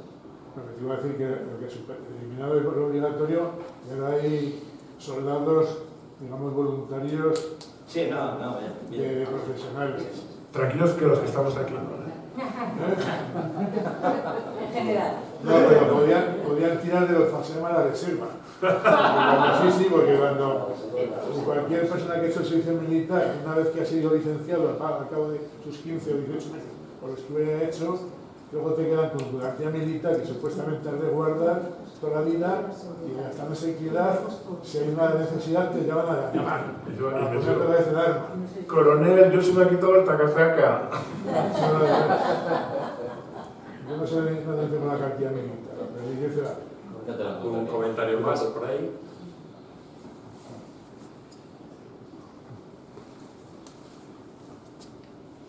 Bueno, muchas gracias por el conocimiento y una cosa que a los que me ven, porque voy a todas las charlas de Antonio y a muchas otras más, siempre digo lo mismo, y es la responsabilidad que tenemos cada una de nosotras en el día a día. Y yo cuando me cojo la bici a las mañanas y sales a las arterias de la ciudad y ves a todas estas gentes totalmente inconscientes y gentes de buena voluntad con su coche, pues están alimentando el sistema. Lo estamos alimentando cada día con lo que compramos, con lo que nos movemos, y luego ya pues el que puede viajar porque viaja, la que le gusta comprar ropa porque se la compra y así. Y muchas veces nos sentimos como buenas y vemos a nosotros como malos. Y yo creo que si para mí, vamos, eso igual es una paranoia mía, pero el sentido que han tenido para mí, sobre todo el conflicto de Ucrania y el de Palestina, es el de fortalecer el sentimiento de bando. Que yo creo que cuando pasó lo de la pandemia, pues como el que quiso pudo ver una conciencia de que éramos una comunidad global, que los mismos problemas teníamos todos y que podía ser, no sabíamos ni de dónde venían. Además era un problema como muy humilde porque era un virus, ¿no?, que movilizaba todo, ¿no? Y de repente nos convertimos como nunca en una comunidad global y de repente empezamos a sufrir conflictos que nos están separando en bandos. Lo de la pandemia hay gente que dice que es una conspiración, que no, que tal, me da igual. De todos los retos medioambientales, nada como eso nos muestra que somos una comunidad global, pero no nos estamos viendo gracias a todas estas cosas que yo creo que están potenciando, pues Europa contra Rusia, Estados Unidos contra los demás, izquierdas contra derechas. Y luego una cosa que nos olvidamos los y las urbanitas es que estamos en la sociedad de la información, estamos absolutamente intoxicados por las redes, por los medios de comunicación. Cuando hablamos de Abascal, cuando hablamos de la Leticia, cuando hablamos de lo que están haciendo ellos, es pura intoxicación y no estamos haciendo nuestras agendas. Y por ejemplo lo que comentabas de la Bardena, ¿no? Resulta que porque un tío que no es de tal dice que no y de repente se vota que no. Joder, estamos hablando de unos pueblos que deberían de tener una soberanía sobre su ayuntamiento. ¿La izquierda es capaz de trabajar sobre eso? No. ¿La izquierda es capaz de trabajar en mi barrio? Nos gastamos 54 millones de euros todos los años en comer. ¿Y dónde compra la gente de La Rocha? En el Mercadona, en el Líder, en el Eroski, todo grandes cadenas industriales que necesitan mogollón de gasolina para mover la comida, que necesitan que haya empresas de envases, que necesitan que nuestro suelo ribero, que es súper rico, sea totalmente monocultivo y con cosas que van hasta Alemania. O sea, estamos mamando todos los días eso. Yo creo, como Antonio, esto no es la guerra de Ucrania ni la guerra de Palestina, esto es la guerra del capitalismo contra toda la humanidad. Y dentro de esa humanidad están todos, los yanquis, los israelíes, por supuesto, y mayores víctimas, toda la gente de Palestina, de Ucrania, pero toda la gente de África, que nos olvidamos de los conflictos. Y ahí los estamos alimentando con nuestro día a día. Y yo creo que también lo estamos alimentando con la acción que hacemos en las redes y también con el sentimiento que tenemos de sentirnos parte de un bando. Hay dos bandos, el capitalismo y la humanidad, y no hay otro más, para mí.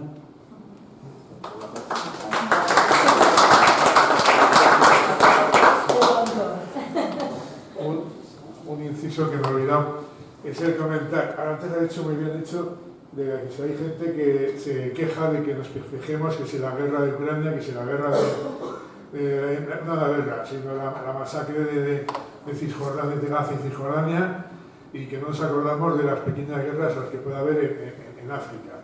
Pero claro, de acuerdo que nos acordamos, pero el tema está que como la gente esta que se queja de eso no se da cuenta que muchas de estas guerras que se han producido en África también son producto del capitalismo, porque eran las antiguas colonias, que eran antiguas colonias de potencias europeas o americanas, y en África, y que ahora lo que dejan el hilo es poner a dos pueblos que en su día eran la división colonial que se hizo de Europa para repartirse las colonias de África, fue tirando con una regla sobre el mapa y separando, uniendo pueblos distintos, ¿no?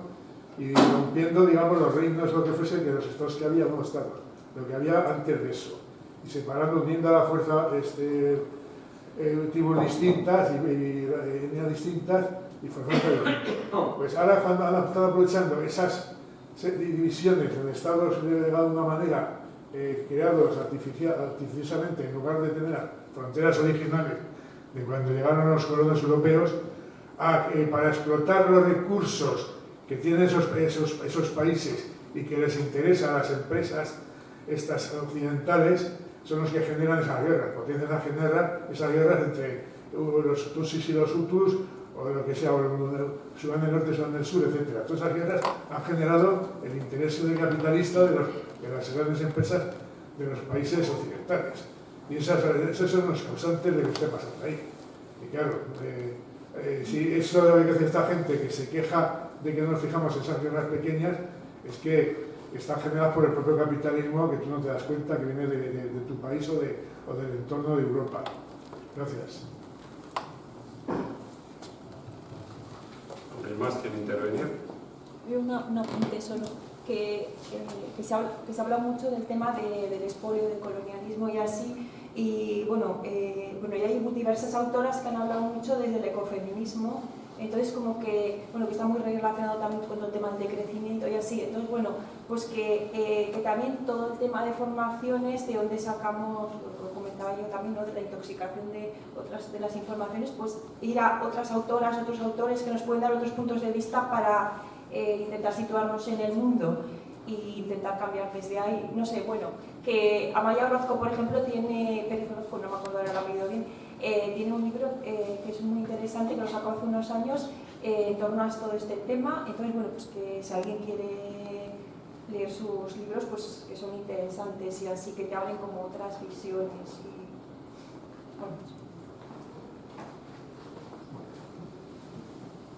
Bueno, pues si no hay más intervenciones lo dejamos aquí. Sin más, recordaros...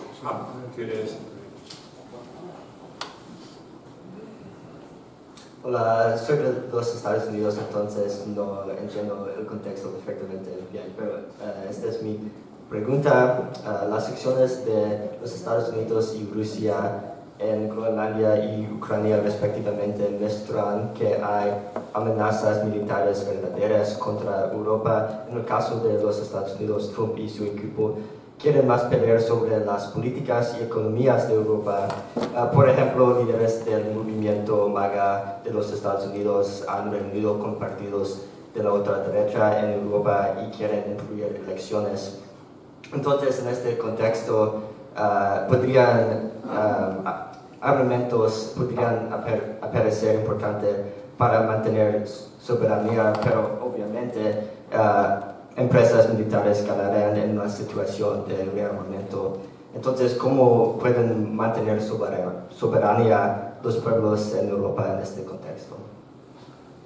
Bueno, vamos a ver.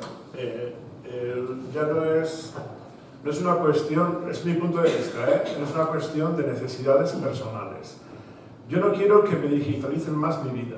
No quiero que me pongan más servicios absurdos de tal. No quiero llegar a Madrid 20 minutos antes. No quiero un montón de cosas. No las necesito. Así de claro. Por lo tanto, yo puedo, si yo pudiera hacer presión para que no se desplegase toda esa constelación de cosas que van alrededor, en obra pública, en inversión aquí, en fondos fondos buitre y no sé qué, no sé cuánto, para seguir avanzando en la misma cosa que nos lleva hacia el abismo, pues entonces, igual si tuviese cierta capacidad para convencer a muchos más, parábamos la máquina. Es decir, que si tú paras la máquina, paras todos estos conflictos también. No sé si me explico. Es decir, por eso nosotros cuando hablamos de decrecimiento, que no le gustan nada a los partidos políticos, hablamos de una cosa que es justo lo contrario del empobrecimiento al que nos están llevando. Es decir, ahora mismo, si seguimos en la misma línea, el business as usual, como decís allí, hacer las cosas como siempre, vamos socavando cada vez más las bases que garantizan o que garantizaban el crecimiento económico. Pero no solo eso, sino que estamos socavando ya las bases que garantizan nuestras vidas. Por eso cuando Julia ha dicho lo de aquí hay dos bandos, o el capitalismo o la humanidad, es que tiene toda la razón. Por eso yo me he lanzado a aplaudir. No lo había visto nunca así de claro, pero es que está clarísimo. Yo creo que van por ahí los tiros, es decir, que son guerras 100% por los recursos. Todos los días entran y salen miles de toneladas de cosas que nos cuesta un huevo, bueno, quiere decir que cuestan cordilleras enteras trituradas, dejar zonas del planeta inhabitables para que nosotros podamos disfrutar de más digitalización, de más inteligencia artificial, de más mandar fotos y vídeos por WhatsApp, de más gilipolleces y más velocidad en los trenes y más tonterías. Eso, pero las puertas están cerradas a todas las gentes que viven en esos territorios, todos los días. ¿Por qué? Porque tú y yo vivimos bajo un régimen económico, político y militar que nos lo permite. Y estamos participando de él. ¿En qué medida nosotros, como los trabajadores de Amazon, hacen sabotaje a los programas y algoritmos que crea su empresa y lo han hecho desde dentro y lo han hecho a costa de su puesto de trabajo, ¿de acuerdo? Otros no les han pillado, pero se puede hacer. Nosotros quedaremos fuera del sistema, pero es que me da igual. Es que yo no necesito más digitalización, no necesito más velocidad, no la necesito. De verdad te lo digo. Y seguro que tú tampoco. No sé, es mi forma de verlo, ¿eh? Yo creo que también hay que pensar, a veces hablamos de Putin, de Netanyahu, de Trump, es decir, ninguno de ellos actúa de forma individual.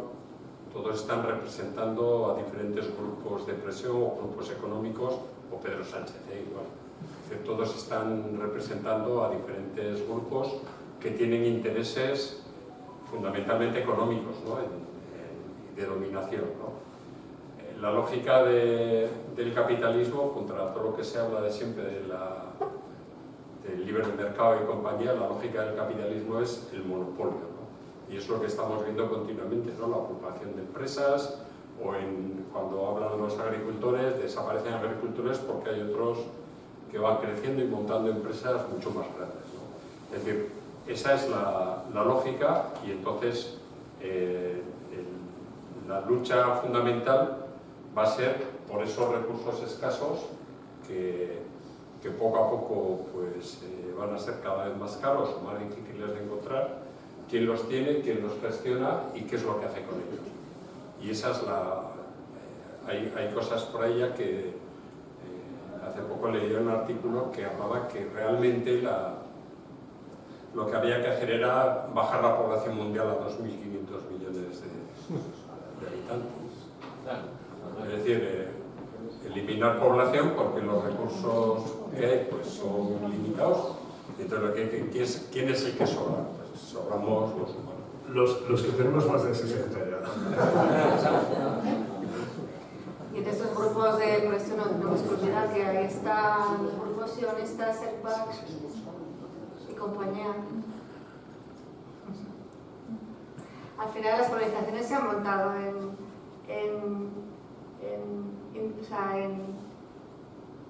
recursos empresariales, o sea, que han sido empresas. La colonización ha sido empresa. La Company Fruit, la Jewish Patatín, la colonización ha sido siempre una empresa. Sí, que ha tenido detrás el apoyo del ejército o de su país. Bueno, pues lo dejamos aquí. Sin más, quería recordaros que el viernes próximo, a las 7 de la tarde, tenemos una concentración en la plaza del Ayuntamiento. Ahí, aunque la conmemoración es para Ucrania, se va a recordar también el resto de las guerras que hay en este momento activas en el mundo, así como las otras agresiones pues, contra las mujeres, contra los que son distintos, las agresiones económicas, etcétera, etcétera. Os animamos a que vengáis a los campos, ¿eh? Bueno,